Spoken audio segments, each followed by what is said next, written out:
Bien. Alors, bonjour à deux invités en même temps, à savoir Noël Bréham et Alain Baraton. Bonjour. Voilà, qui nous font la gentillesse de se retrouver sur le plateau de TV Fil.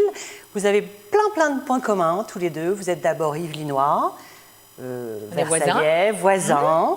Voilà, vous avez un travail dans la même maison, à savoir France Inter, puisque Noël, vous avez donc deux émissions à France Inter. Alain, une émission... Une chronique. Une chronique, pardon. Une modeste petite chronique. Je n'ai pas l'aura de Noël Bréham. Non, mais un jour. Voilà. Mais j'ai un avantage néanmoins, c'est que je possède les clés du jardin où Noël adore venir se ressourcer. Ah, voilà. C'est là où j'ai un petit côté rattrapage. Il est pas l'aura de Noël Bréham, je dis. Il dit un truc vachement sympa. Paf, il va tacler derrière, et puis non, même pas. Ah ben non, que des compliments. Il peut être très gentil parfois. Non, mais que des compliments, parce que l'idée d'animer une émission qui s'appelle ne serait-ce que Maman les petits bateaux, je trouve ça extraordinaire. Et quand on écoute cette émission, moi j'ai un souvenir extraordinaire d'un enfant qui posait une question à un scientifique, mais de très haut niveau. Est-ce que les marguerites avaient toujours le même nombre de pétales? C'était top, hein. Et ce gamin, la question était grandiose, et cette femme qui était, je crois, une scientifique, répondait d'une manière, mais absolument incroyable. Voilà, c'est exactement le principe de l'émission. J'étais dans un embouteillage, je rentrais de week-end, il pleuvait des trompes d'eau, le soleil brillait dans ma voiture. C'est bon pour moi les retours de week-end, 19h30. Soleil. Bon, écoutez-moi mes soleils, vous allez être un petit peu sage? Non. Si. Vous allez me dire ce que vous voyez à l'écran. Qu'est-ce que c'est que cette jolie photo? Non, mais attends, on n'a pas fini. Tu l'as pas dit que c'était le nombre d'or. Ah, la marguerite. On peut se dire si. Ah ben, oui. Non. Tu l'as pas dit que c'était le nombre d'or, la marguerite, le nombre de pétales des marguerites. C'est ça voilà. le top du top. Non, mais il n'a rien retenu. Si, mais je ne voulais pas trop empiéter. Il a retenu le soleil. C'est beau, je ne voulais pas trop empiéter sur le travail de Véronique. C'est très gentil, Alain. Merci. Un peu. Voilà. Mais c'est vrai que c'est le nombre d'or. Mais c'est vrai que c'était expliqué. Mais c'est l'intérêt des émissions de Noël. Merci, Alain. C'est justement des mots simples. Elle voudrait parler, il faut le débrancher. C'est pas que je veux parler, c'est que je veux vous faire parler d'autre chose. Parce que l'émission est courte. Et on a la chance de vous avoir courte mais bonne. Et du coup, alors qu'est-ce qu'on voit à l'écran? On voit un endroit où vous aimez vous promener. J'imagine, est-ce que c'est votre endroit préféré dans le parc? J'ai envie de... Non? C'est beau. C'est beau, mais c'est pas votre cam. C'est un jardin et je pense que Noël va être d'accord avec moi. Nous sommes dans les jardins de l'Orangerie. C'est beau, mais les plantes sont captives. Elles vivent en caisse. Voilà. C'est un jardin de pouvoir. Ce n'est pas un jardin de plaisir. C'est un jardin d'autorité. Ce n'est pas un lieu où l'on prendra plaisir à s'isoler, à rêver, voire même à pleurer. C'est beau à regarder. D'accord, on est d'accord. Il n'y a pas d'âme, il n'y a pas d'émotion. Je pense que vous pensez la même chose tous les deux. C'est quand même joli, si vous voulez. Oui, c'est beau. Ça a de la gueule. Mais ce n'est pas très émouvant. Voilà. Donc, est-ce que vous êtes au courant que en ce moment et pour 2 mois, je crois, jusqu'au 24 juillet, a lieu une très belle exposition au Grand Palais qui s'appelle Jardin, et dont voici l'affiche à l'écran. Vous pouvez nous en parler un tout petit peu, Alain? Moi, je suis très heureux que 2017 soit l'année du jardin. L'exposition Jardin au Grand Palais, Jardin infini au Centre Pompidou-Metz, à Giverny, il y a une grande manifestation. Toutes les villes de France organisent des célébrations autour du jardin. Je suis très heureux. Et celle du Grand Palais, pour répondre à votre question, est magnifique. Elle est magnifique parce que le jardin et le jardinier sont mis en valeur. Dans le dossier de presse, il y a la reproduction d'un tableau, je crois, d'Émile Claus, qui est un peintre belge, où on voit un vieux jardinier qui est debout, qui tient dans ses mains un pot de bégonia et qui va rentrer dans une maison bourgeoise après avoir pris soin de retirer ses sabots. Le tableau est très émouvant, c'est ça cette exposition, c'est de l'émotion. On y retrouve des textes de Gilles Clément, on y voit des tableaux sublimes, alors les grands noms de la peinture bien sûr, mais aussi des anonymes. On peut s'y égarer, on a trouvé des noms comme le Bosquet pour pouvoir contempler quelques vieux documents historiques. Très belle manifestation, très belle exposition. On a jusqu'au 24 juillet pour aller la voir, Noël. Il ne faut jamais dire qu'on a longtemps pour aller voir une exposition. Oui, c'est vrai, sinon on la loupe. Sinon on la loupe. Vous savez, c'est comme quand on rate un avion, parfois c'est quand on est arrivé en avance, on fait les boutiques et puis pouf, et on s'en va. Voilà, donc allons-y demain. Voilà, allons-y demain. Ou ce soir.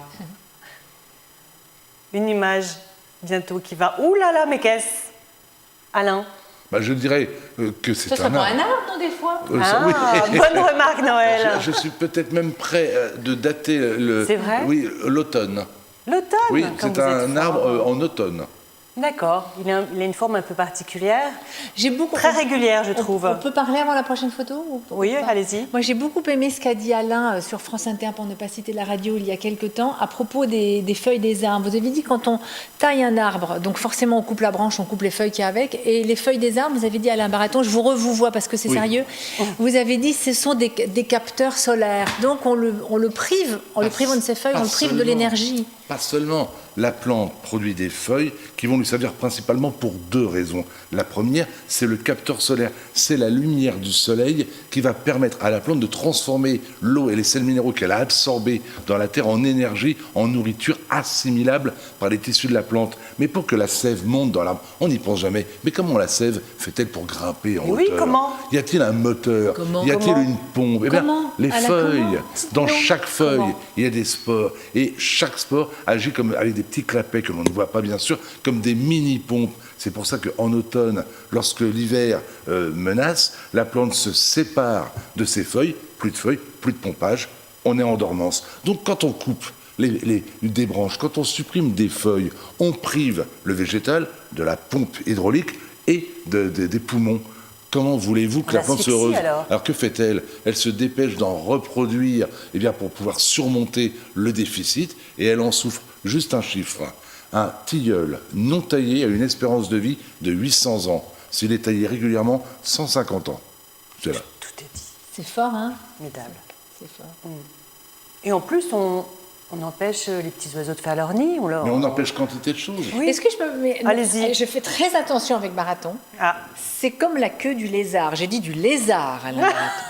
C'est-à-dire qu'on peut s'amuser quand on a... Ben regardez-là, non mais c'est dingue. Non, mais j'aime bien ce côté je cherchais un synonyme mais je n'ai pas trouvé. Elle est juste toute seule. Bon, j'en ai pas trouvé. La queue du lézard. On ne faut pas lui arracher. Ah bon, je croyais qu'on pouvait. Non, parce qu'effectivement, il la lâche pour pas qu'on la... Mais il repousse, mais c'est comme le tilleul, au prix d'une énergie dingue. Refabriquer une queue, mon cher Alain, c'est un effort énorme. Et donc, comme le tilleul, il vit moins longtemps. Il est plus fragile. Vous remarquez que je n'ai fait N'arrachez aucun pas les commentaire. queues au lézard. Je n'ai même pas répondu au sourire. Alors j'aurais pu rappeler cette petite phrase signée de Coluche, à qui on recommandait de cueillir toujours les cerises avec la queue. Il disait « Oh là, j'ai déjà du mal avec les mains. » Voilà, ça c'est fait. C'est mignonne de rire. Parce que je ne la connaissais pas. Vous la connaissiez pas ? Non. Donc il y a une personne c'est moi.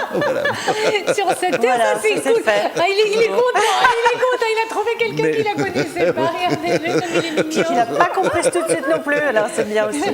Voilà, bon, un peu de sagesse. Encore une fois. Qu'est-ce que... Donc la nature, ça vous réunit, les lieux dans Versailles qui vous enchantent le plus dans le parc, est-ce que vous avez des points communs à ce niveau-là ? Moi, je partage quand même un peu avec Alain quand il a dit tout à l'heure que l'orangerie... Ça avait de la gueule, mais les coins les plus charmants ne sont pas ceux-là, effectivement. C'est les coins un peu plus enfouis, Alain, non ? Emmenez-nous quelque part. Ce sont les endroits où les arbres ont pris du volume, ce sont les arbres qui n'ont pas vraiment été travaillés. On y sent la patte de l'homme. Ça existe encore dans le parc ? Sûr, vous y veillez ? Bien sûr, on y veille. Et puis Versailles, c'est un lieu qu'il faut découvrir sans aucun guide, surtout pas un téléphone portable. On y va à l'instinct. De temps en temps, on marche et on voit ceux qui viennent en ce moment dans le parc. On regarde au loin, ils voient des couleurs. Ils s'approchent, ils tombent sur des magnolias en fleurs. C'est sublime. Ils ne sont pas inscrits sur les plans. Des magnolias qui ont été plantés il n'y a pas très longtemps. Ils ont une petite centaine d'années. Alors je dis n'importe quoi. Mais ce sont des... Ah, mais je confonds avec le camélia. Les camélias qui, eux, ont été plantés au petit Trianon et qui colorent les parterres. C'est vrai que nous sommes assez nombreux à confondre magnolia et camélia. Alors camélia, donc ça c'est le nom de votre livre. Oui. Camélia de votre mère. Et le magnolia, c'est... Le magnolia, c'est une plante qui a été ainsi baptisée pour rendre hommage à Pierre Magnol, alors que le camélia rend hommage à Joseph Camel. Et l'un... Éleveur de chameaux. Eh ben oui. Non, mais... Et on a mis IA après leur nom, ça donne du sérieux. Bégon, bégonia, camel, camélia, dalia. Donc si, mon cher Alain, vous trouvez une fleur, ça sera la baratonia. Et la bréamia. Ça aurait beaucoup d'allure. Mais il n'est pas trop tard, les gars. Voilà, mais alors, juste entre le camélia et le magnolia, il n'y a aucun point commun. Ce n'est pas la même famille, c'est pas la même fleur. Vous avez dit un jour à une émission sur cette télévision, là, sur cette même antenne, que à propos là du camélia, que le thé c'était le thé de Chine. Je me suis demandé si c'était une contrepétrie. Le thé de Chine c'était du camélia. J'ai cherché, j'ai pas trouvé. Ne me tentez pas. Ai-je le temps de raconter une petite histoire, mais en une minute. Vraie. C'est vrai. Les Anglais achètent depuis toujours aux Anglais, il y a longtemps, une histoire qui est dans aux Chinois. Oui, tout à fait. Donc les Anglais achètent aux Chinois le thé. Et au bout d'un moment, ils se disent, mais pourquoi acheter du thé? Achetons plutôt le théier, l'arbre qui produit justement de quoi faire du thé. Mais les Anglais les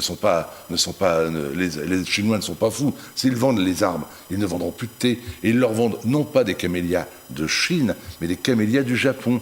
Et les Anglais n'y voient que du feu. Ils reviennent en Angleterre avec les camélias du Japon, constatent trop tard qu'ils ne pourront pas faire de thé. Ils se sont fait rouler. Oui, mais ils découvrent une plante à la floraison incroyable. Quelques petites centaines d'années ensuite, eh bien Alexandre Dumas, à son tour, tombe admiratif du camélia du Japon.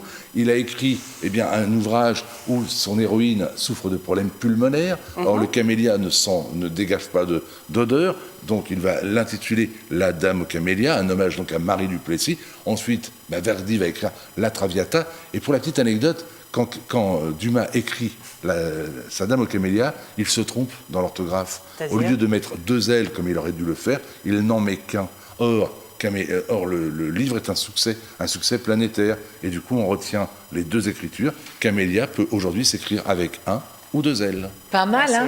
Vous devriez faire de la radio avec une question. Oui, formidable. Vous faites de la radio et bien. continuez à écrire des livres. Vous, Noël, continuez à nous enchanter avec tous vos invités que vous allez dénicher on ne sait où, comme tant de pépites qui nous apportent du soleil dans le cœur. Mais oui. Voilà. Merci à tous les deux. Merci Véronique. Merci. Et oui, on va lire ce livre, donc, comme on avait dit. Et l'offrir. On l'offre comment? Pour la fête des mères. Oui. On l'offre comment? On le donne délicatement. Comme un bouquet de fleurs. Je vous remercie parce que Baraton Et ne l'a l'expo pas jardin donné. jusqu'au 24 juillet. Non, Baraton, il a du mal à donner. Mais quand il donne. Bon, allez, salut, merci. À bientôt tous les deux.